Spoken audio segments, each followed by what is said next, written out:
Once you've done your recrystallization and you've got your hot filtrate, this needs to be cooled to room temperature. If you want to do this quickly, you can use an ice bath. However, you'll get better crystals if you allow it to cool down slowly. If you do need to do this quickly, then use an ice bath. Immerse your flask in the ice.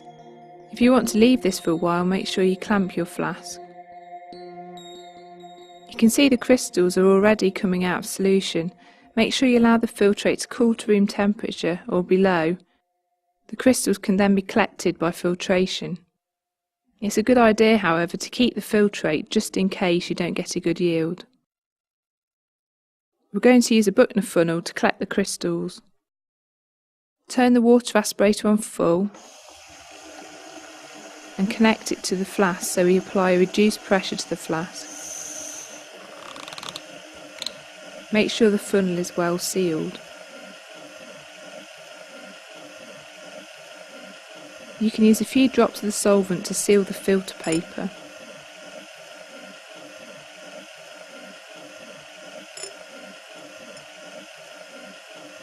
Then carefully pour a small amount at a time of the filtrate containing the crystals into the middle of the filter paper.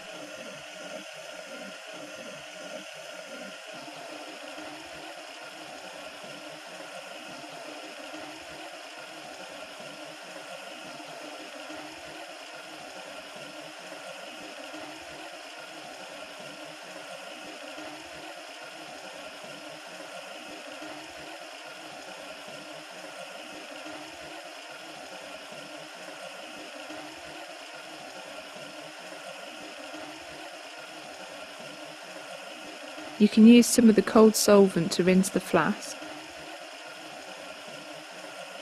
Swirl it around to try and get the remainder of the solid out.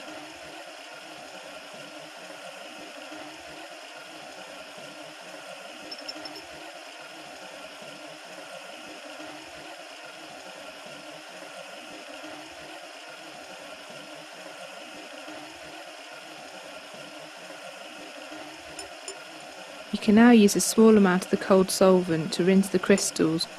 Don't use too much though, as you'll start to dissolve them. Take the tubing off the flask before you turn the tap off.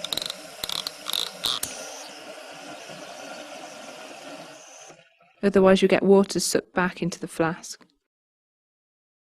If you've got less material, you could use a Hirsch funnel instead, which works on the same principles as a Buchner funnel. You've got a filter paper covering the holes in the bottom of the funnel and a side arm which is attached to the water aspirator. Obviously the volume for the filtrate is a lot smaller, so you need to make sure you're not filtering too much. Once you've separated your product, it's a good idea, if you have time, to dry it in a vacuum desiccator. Carefully remove the filter paper from the Buchner funnel.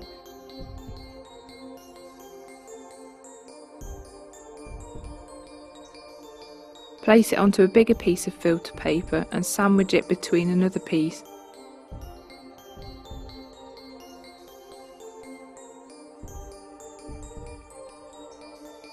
Then turn the edges over to make a parcel. It's a good idea to do this because when you come to open the vacuum desiccator, after drying the crystals, they can easily be disturbed by the airflow through the tap whilst the pressures are equalising.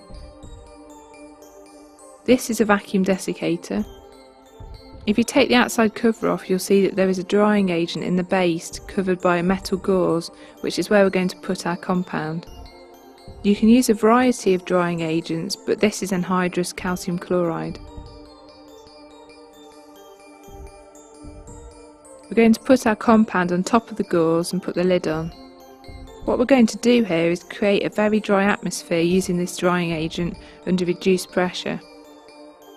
Because we're going to do this under reduced pressure, we need to put a cover over the desiccator. Turn the aspirator on. Make sure the tap is open and attach the tubing. Leave this for 5 minutes or so. Close the tap Remove the tubing and turn the water tap off.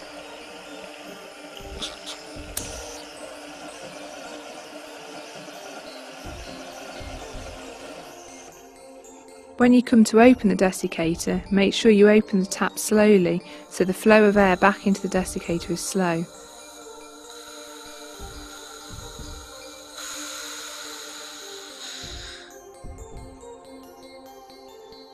Once the pressure is equalised, take the cover off. Remove the lid and take the crystals out.